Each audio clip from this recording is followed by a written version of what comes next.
911, what is your emergency? There's a car. It's been here for days.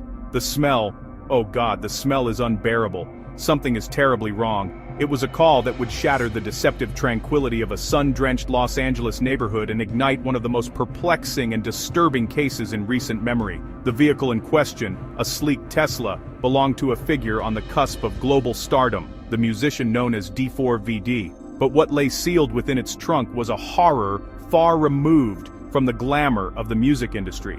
It was the beginning of an investigation that would challenge everything investigators thought they knew, forcing them to look beyond the obvious and into the unseen digital ether. The initial scene was grim. First responders were met with an odor that spoke of decay and a tragedy that had remained hidden in plain sight. Inside the trunk, they made the discovery that would soon dominate headlines: the dismembered remains of a young girl.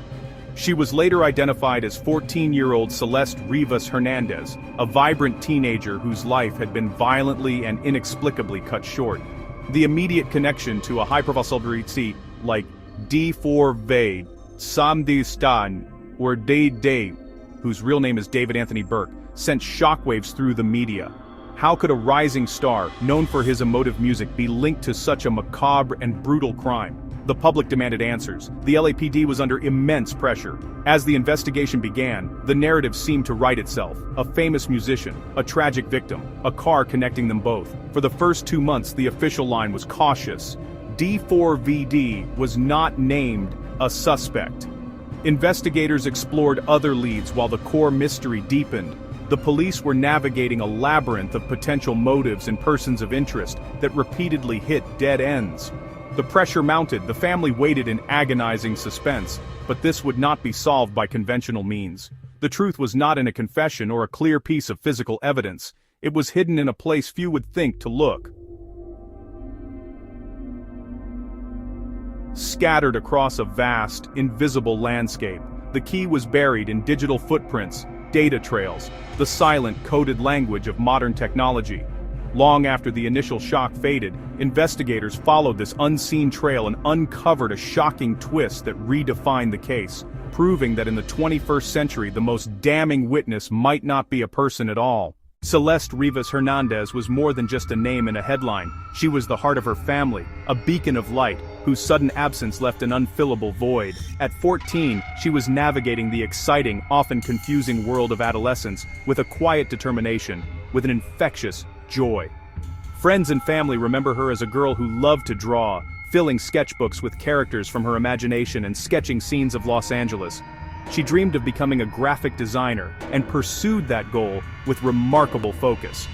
In the months before she disappeared, her life followed a familiar rhythm: school, family gatherings, and time with close friends. She was a dedicated student at her middle school, known for helping classmates and for her thoughtful contributions in class.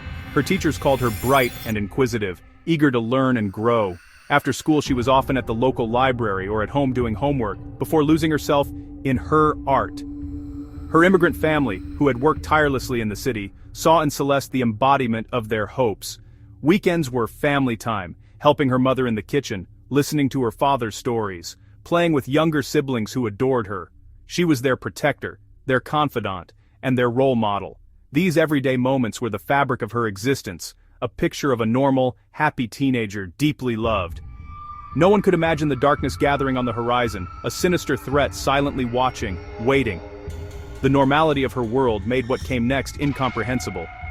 Celeste was known for her cautious nature. Her parents had given her a strong awareness, the street smarts to navigate Los Angeles.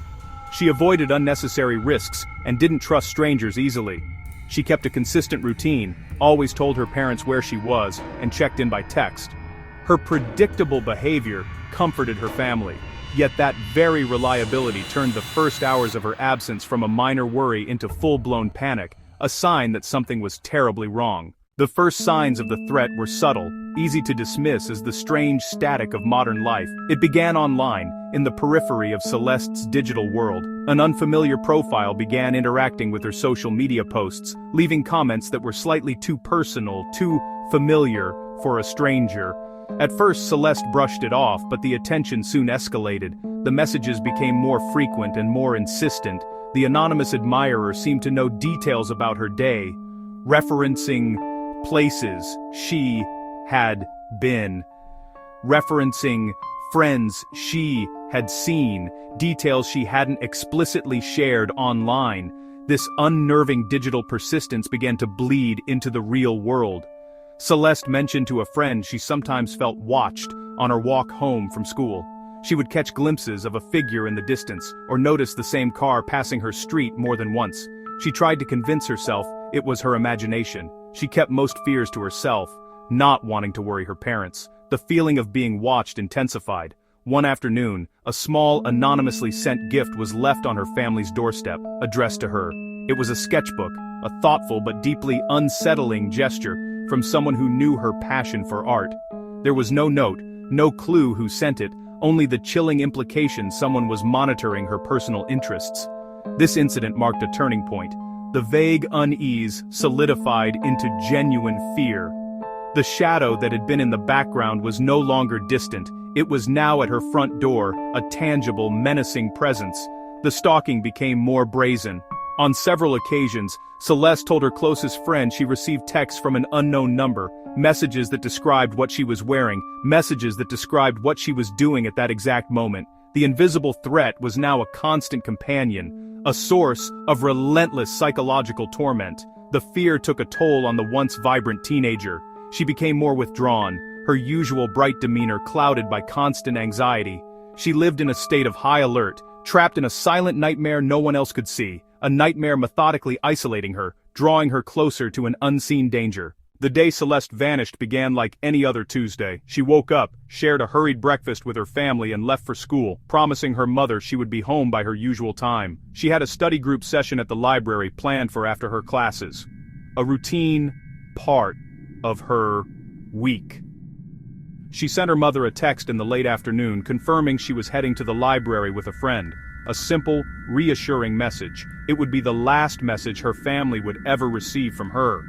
As afternoon faded and evening settled, a quiet worry crept in. Celeste was usually punctual. Her mother sent a text, then another. Both went unanswered. Calls to Celeste's phone went straight to voicemail, an ominous sign. Her device might be turned off, or out of battery. Her mother's worry grew with each passing minute. She began calling Celeste's friends. None of them had seen her since school ended. By 7 p.m., worry became full-blown panic. Her father called 911. Officers arrived and began the standard juvenile missing person response. They said teenagers often run away, or stay out with friends without telling parents. But Celeste's parents insisted they knew their daughter. They explained her cautious nature and the unsettling feeling she had said she was being watched. With no evidence of foul play, their pleas were seen as worried parents' distress. The official search began. The invisible clock was ticking, and Celeste was already lost to a darkness that had been closing in for weeks. The discovery of Celeste Rivas Hernandez's body inside a Tesla registered to the musician D4VD immediately sent the investigation down a very public and high-profile path. David Anthony Burke, known professionally as D4VD, was a rising star in the music world, with a rapidly growing fan base and a career on an upward trajectory. The macabre link between his car and the murder created a sensational, seemingly straightforward narrative. For the public and media, the connection was glaring. The car was his. Therefore, responsibility must also be his. Detectives interviewed the artist. Through his legal team, he maintained innocence. He said he often lent the car to friends and associates. He denied possession during the critical period. Investigators scrutinized his alibi with extreme prejudice, treated him as the primary person of interest. The initial focus was intense, song lyrics analyzed for dark undertones, public appearances re-examined, relationships dissected by online sleuths. For 2 months the world watched, convinced it was all about him. Yet the evidence remained circumstantial. No direct forensic evidence tied him to the scene. No digital trail connected him to Celeste. No clear motive. As detectives struggled to find a solid link between D4VD and the crime, their focus began to broaden to his inner circle, looking for anyone who had access to the Tesla. It was during this phase that a new name emerged from the periphery and into the harsh glare of the investigation. Neo Langston, 23, a friend of D4VD. Witnesses placed him with the Tesla in the days before the discovery. He'd been using the car, confirmed by D4VD and others. Immediate person of significant interest. Police brought him in for questioning. Initial interviews were tense and inconsistent. He was evasive, answers vague and contradictory. He seemed nervous. His unclear account raised red flags. Investigators thought he was hiding something. Pressure built. He was called before a grand jury. When the time came, Langston was nowhere to be found. He had vanished, failed to appear as a material witness. His flight transformed him into a fugitive. An out-of-state warrant was issued. The manhunt began. The search for Neo Langston reached a dramatic climax when he was apprehended by authorities in Lewis and Clark County, Montana. His arrest on January 23, 2026 was a significant breakthrough. They had their key witness or potential suspect in custody. Langston was extradited back to Los Angeles. Investigators hoped the threat of serious legal consequences would make him talk. The entire case seemed to hinge on what he knew. Once back in Los Angeles, Langston was held on a $60,000 bond. His legal team quickly went to work, and just a day later, on January 24th, he was released. Detectives saw this as a frustrating setback. They had planned to use incarceration as leverage. His swift release put him back in the world. Despite release, Langston was still legally compelled to cooperate with the grand jury. His testimony, plus that of D4VD's former tour manager and other witnesses, was heard behind closed doors. What investigators hoped would be a flood turned out to be a trickle of confusing, often conflicting accounts. Langston's testimony was ambiguous and lacked concrete details to secure an indictment. The trail that began with Neo Langston was leading to another dead end. As the official investigation languished, Celeste's heartbroken family hired their own private investigator. Unburdened by the media focus on D4VD, he could start fresh. He returned to Celeste's life, her habits, her friends, and the quiet anxieties she'd expressed.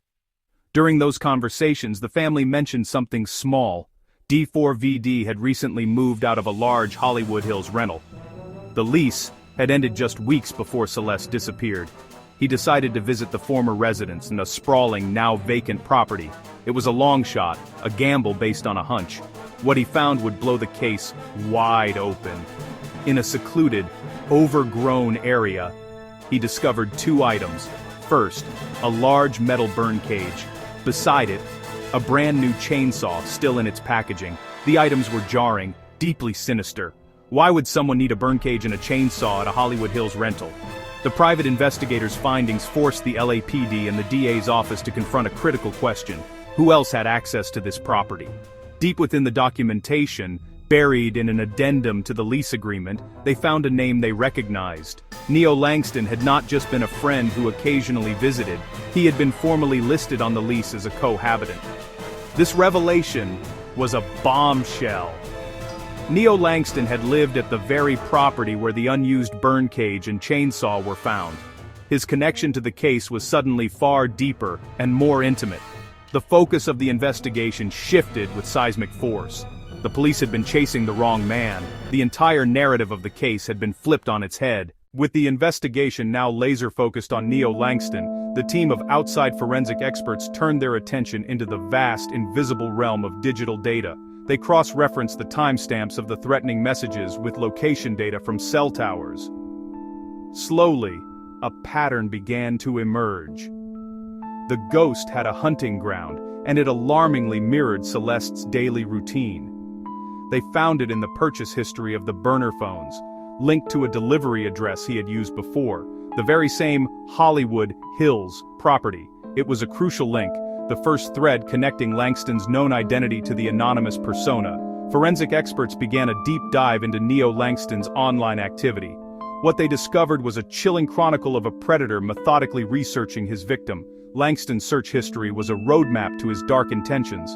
The search history also explained evidence found at the old Hollywood Hills residence. That confirmed the PI's theory. The items at the property were part of Langston's original gruesome plan. The final, and perhaps most damning piece of unseen evidence came from the Tesla itself.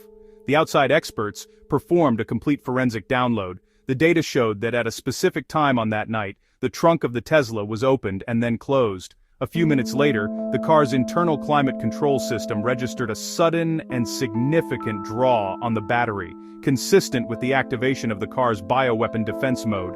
It was a silent digital confession. This confluence of digital evidence formed an unbreakable chain of proof.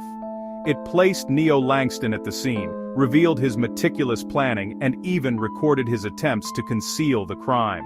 In the spring of 2026, the grand jury handed down its decision, issuing an indictment against Neo Langston. The wheels of justice were now turning decisively. For D4VD, the indictment against his former friend offered a form of public exoneration. Though questions about his judgment and his association with Langston would likely follow him for years. While the legal system moves toward its conclusion, the human cost of this tragedy remains immeasurable. In the wake of their loss, Celeste's family has channeled their grief into advocacy, ensuring her creative spirit remains a visible and celebrated part of the campus she once walked. It proved that even when a perpetrator is meticulous in the physical world, their unseen digital self can leave a trail of breadcrumbs that leads directly to the courthouse door, and the indelible digital ghosts that, in the end, refuse to stay silent.